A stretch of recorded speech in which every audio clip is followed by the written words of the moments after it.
What's going on, guys? This is Josh, aka Future Filmmaker Turnout Fraser, here where I do movie reviews, trailer reactions, top 10 lists, rankings, music reviews, and more.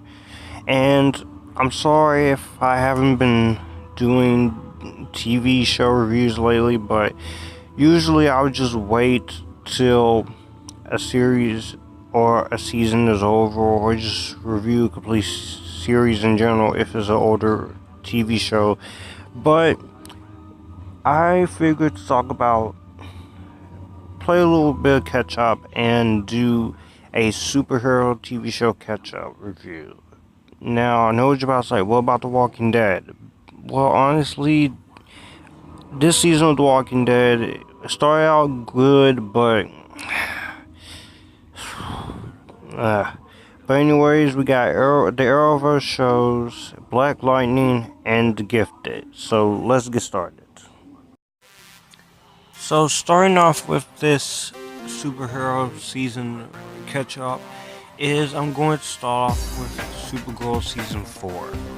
This season of Supergirl basically is a bit of a mixed bag for me. There are some things that I do like in it, and there are a lot of bad things I didn't like in it. And it does get to certain points where the bad kind of outweighs the good. But as far as the good things I liked, what they were trying to do, I do like that this season was trying to go for a much different type of approach, even though it's set in the Arrowverse, and I do like its share continuity with the other TV series of the universe, and I do like the fallout of her use of mysticism and time traveling that they decided to go through. But also, I still like the action when you have it. I still like the humor. I still like Melissa Benoist's Supergirl, and I still very much appreciate what most of this season was trying to do. And I do like some of the writing, and some of the direction, and some of the episodes. And there were a few episodes that I really liked. It's mostly is when Supergirl is basically get her time to shine. I like those episodes when she gets her screen time, and I feel like Melissa Benoist, she does good as the character. She still is great as the character, and so is Kyla League as Alex, and so is the rest of the cast. I think the rest of the cast is pretty solid. And I feel like that the way it's done this season, with as far as the technical aspects, cinematography, and editing, the episodes are quite entertaining.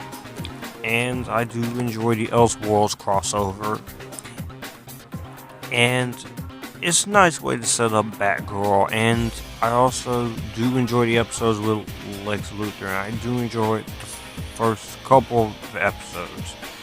But the problem that Supergirl Season 4 has is that it suffers from a lot of iffy writing, and most of the writing is just not very entertaining. I feel like with the writing you have potential here, but I feel like that most of that is completely gone. And what makes the first two seasons just awesome is almost little to non-existent, and I do wish they would fix that in terms of the writing in most of the episodes. Also, another problem for me is that I feel like Kara is mostly in the background for this season. Is more focusing on side characters and less on its main character. And basically, when your main TV series is called Supergirl, and you're supposed to be focusing on Melissa Benoist's character, I get you want to give some screen time to the other side characters like Lena Luthor, played by Katie McGrath, who is still good in her role. I get that, but most of the other crap, you didn't really need. You didn't need most of these villains I didn't care for. You didn't need to push these agendas that this show kind of constantly does. And also, you didn't really need to. Also, you didn't even know that I didn't really need to see most of the other stupidity that's in this entire season. So overall, Supergirl season 4 it's fine, but it's tolerable. But at the very least, I would say you can wait to watch this season on Netflix. You're not really missing much except for the Elseworlds crossover and the episodes with Lex Luthor and the cast performances, especially from the always beautiful Melissa Benoist. And with season 5, I hope you fix most of the problems and get rid of most of the agendas that you're trying to push. Because if you're gonna continue to go this route, then I might as well just stop watching this show. But since you have Kyle League and Melissa Benoist, that's the only thing that's keeping me around. So and also I think one of the reasons why I feel like this season was a letdown is because of the change in showrunners, which also kind of hurts this. So honestly, it's just fine. But then again, like I said, Supergirl season 4, wait for Netflix. The next TV show here is Arrow. Season 7 of Arrow. If this goes into pretty much of the same problems that it has, but I like what this season was going for. You have Oliver once again. He is a billionaire and a politician, and he is in the aftermath of outing himself as a vigilante, and it does land him in jail for most of the season, which I do appreciate. I also do appreciate the ambitiousness here in season 7, what they were trying to do. I also just like Supergirl season 4. The thing that hurts this season for me is the departures of the original showrunners, and you have a brand new showrunner. But there are a lot of good episodes in here, and there are a lot of bad episodes. Particularly the first couple of episodes where Oliver in jail are really good. The Elseworlds crossover was really good, and the episodes where you have Oliver and Felicity's daughter are actually kind of cool, with Catherine McNamara as the character of Oliver and Felicity's daughter. I thought she was pretty cool. It was cool seeing Clary Frey from Shadowhunters in different franchise. Also, it was good seeing Katie Cassidy show back up here, even though it's still not the Laurel I know and love. It's still Laurel to a certain extent. So I will give that the benefit of the doubt. And I felt like they actually decided to do that and actually play a decent enough part. But what hurts the show is some of the episodes are boring. Most of this writing in this season is just not the strongest, and most of this season is a bit of a chore to get through with some of the villains, and also this new team I still really don't care for. I wish you would. And also the biggest problem is that this is the last season with Emily Bett Rickards, and I guess she wants to leave, and I'll say Emily Rickards, she is gorgeous. And we already just lost Willa Holland in season 6. She left the show, and then now Emily Rickards. But I'm willing to see how this ends with season 8, because I have been enjoying Arrow. So I do hope the best for the finale. But the problems that this show has, some of the episodes are boring. I don't really care for a new team. Most of the villains are not very well handled, and also there's just a lot of things here that I can't really go too much in detail about because I want this to at least be a short video. So yeah, I will say Arrow is the same Supergirl season 4. Wait for Netflix. But in terms of this show, Black Lightning season 2 was just as good, if not better, than the last season. The only few problems I have with Black Lightning season 2 is that most of the agendas are just, again, they take a little bit too much of this show, and it took the spirit of the first season away. Also, I feel like there are a few episodes where it just gets a little too overly sappy. But in that case, I still very much enjoyed what Black Lightning season 2 was trying to do. It went for something different. Black Lightning continues his feud with Tobias or Tobias Whale, and he and his family deal with the arising anti-superhuman bigotry within their community after his meta-human members' existences are exposed. I like that. I also like the relationship between Jennifer and Khalil a lot more, and I cared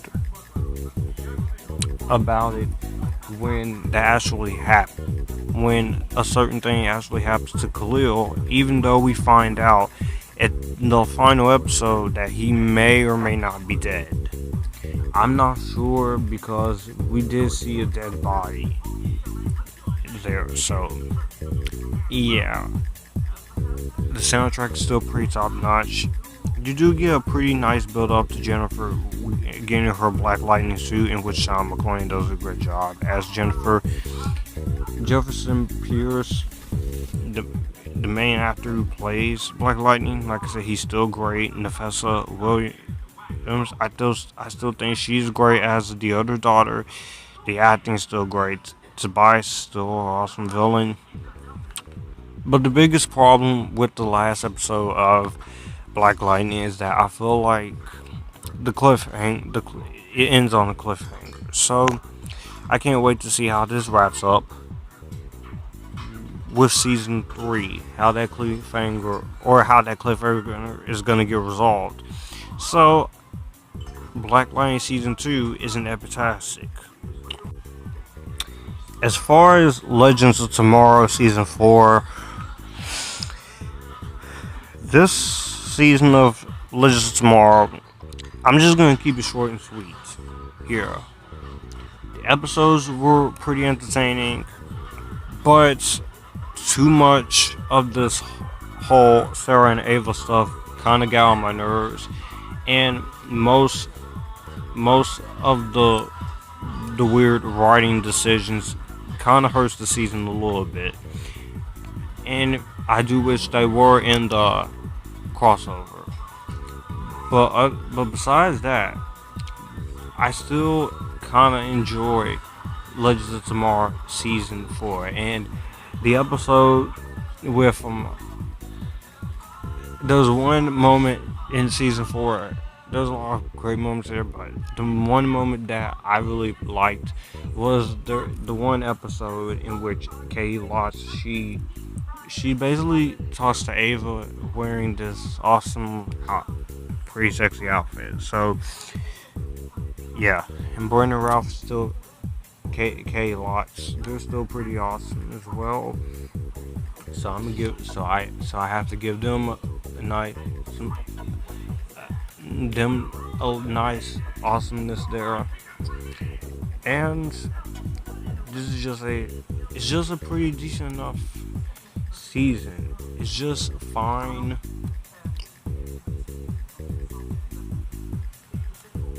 And it's actually pretty cool. So Legends of Tomorrow season 4, I don't have much more to say. I would say it's a highly recommended. Now let's get into The Flash season 5, because I'm gonna be honest, this season, the first half of this show, the first half of this season, it started out good. When season 5 of The Flash, it started off pretty insane, pretty decent. It might actually be better than season 5, but instead it falls into a trap of a little too much a little too much boredom here. That's where I feel like with season 5 of Flash.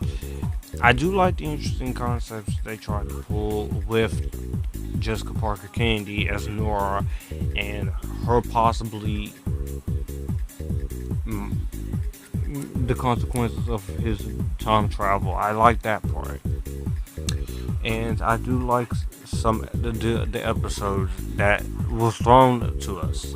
But here, but I don't know what happened with this season after that, because the rest of the season is a bit of a mess. It, and I'm being honest when I say it is a bit of a mess.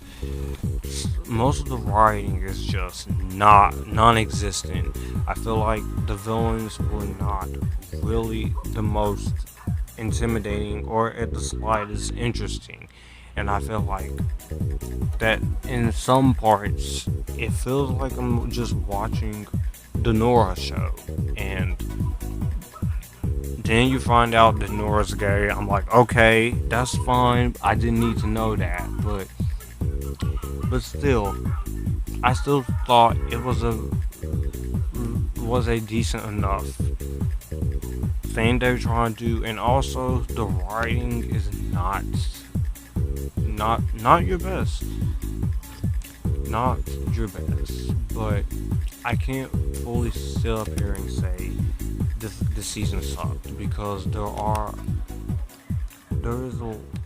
some great things in this season to appreciate, and that's what saves most of the season, for at least the first half, from being a total bore fest. Because if the episodes with his Nora, if all those other episodes were not pretty good, honestly, this season would have been a total skip it. But overall, I just don't like this season of The Flash, and honestly, I'm just waiting for a live action Flash movie, whether it's with Ezra Miller or not, because this season's just not very interesting as it could have been. So I'm gonna have to give it a red box rental. I'm hoping season 6 is better, but if season 6 is just disappointing as this season and season 4 it's a little bit, then I'm just gonna have to give up on this show. If Supergirl season 5 is disappointing, I'm just gonna have to give up. And then in the last of this little series here is the second and unfortunately final season of The Gifted. This season was amazing. Giving it the subtitle of Dawn of the Mutant Age, this didn't play no games from beginning to end.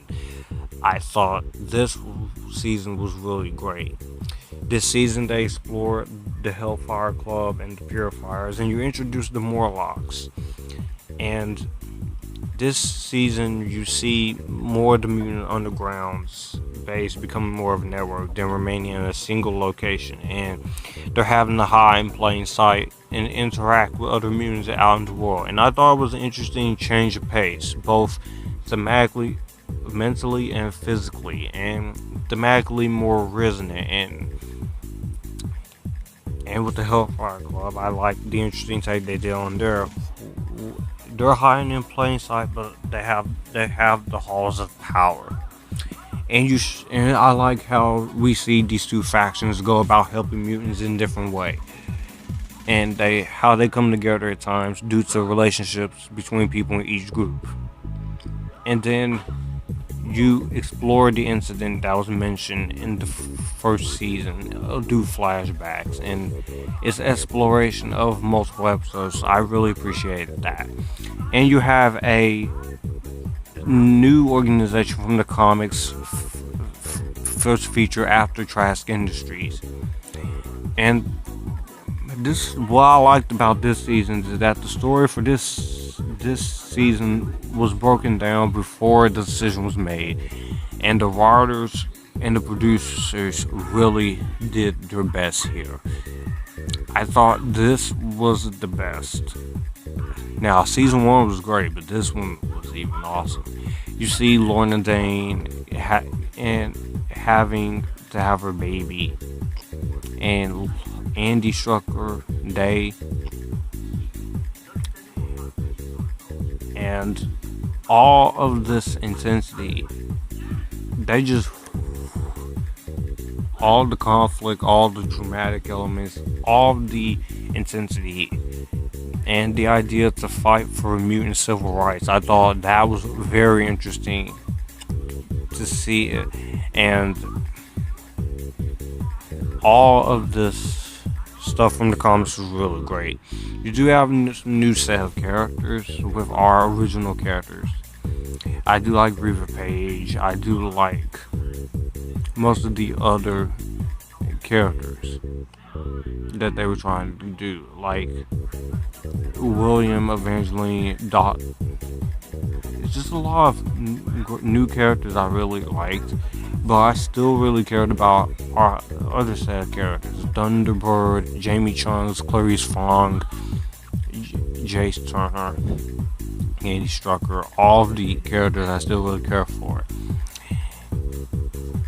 And this season, you made Emma Dumont more stronger than she already is. And Emma Dumont was really amazing that first season, and she's very pretty and gorgeous. And then Natalie Allen Lynn, who I did talk about in season 1, but here she's at her best here. She's really pretty, but she's also very hot to look at. And I'm gonna go into a little bit of a rant after I give my thoughts on the season. So the acting is great from the women and men, and the way they marketed this season, it was very awesome. It's just a shame that this will not get a third season, which will lead me into, before I give my thoughts on it, I'm gonna go ahead and say it. The music is great. Every episode was awesome. The writing's still great. The conflict, and they have more action than the first one, so it was very awesome to see that. So this second season was really great. So I gotta give this my seal of approval. Now this is where I get into the ranting part.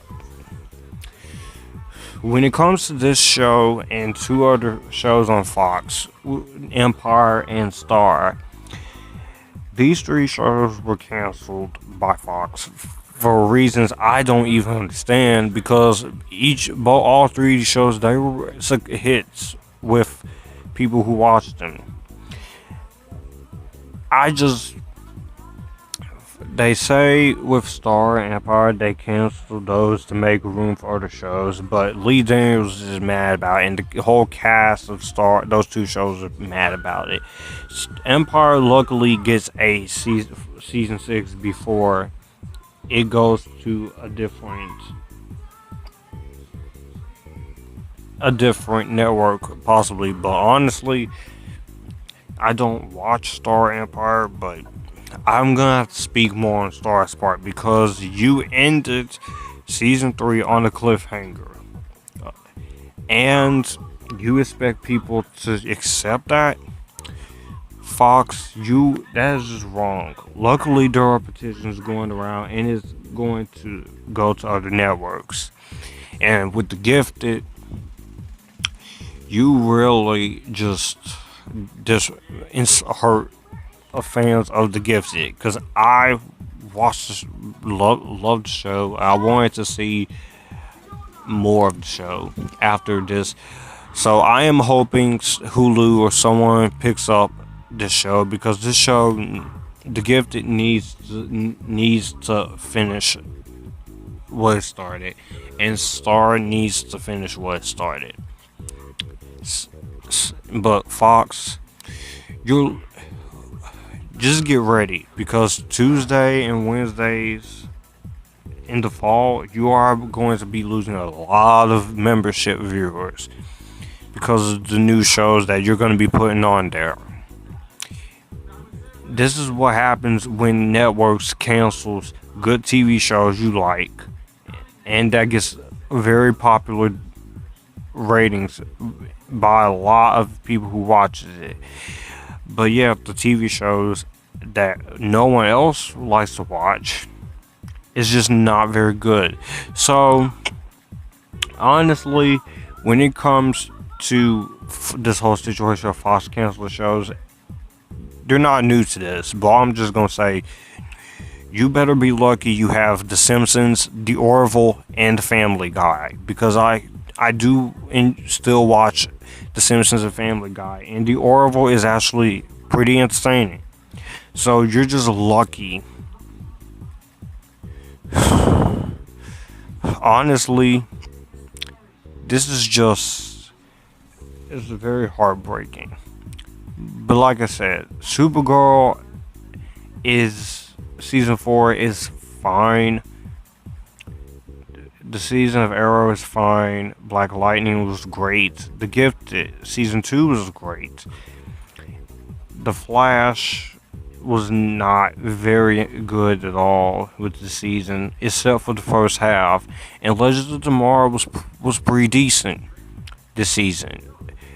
So yeah, but my rating for Legends of Tomorrow season 4, like I said, I would say is a highly recommended again. So thus, that's basically it with this little superhero catch up. I'm sorry if I haven't been doing more TV reviews. It's just been a lot of things going on, but I'm going to try and get some more TV reviews of TV shows of seasons of TV shows I watch out. So yeah. So that was my little superhero TV show review catch up. I will try and do more TV show reviews like this. Just let me know in the comments down below, what do you think of this whole superhero TV show catch up? What did you think of each season of the shows that I talked about here? Did you like them? Did you hate them? Were you in between? Honestly,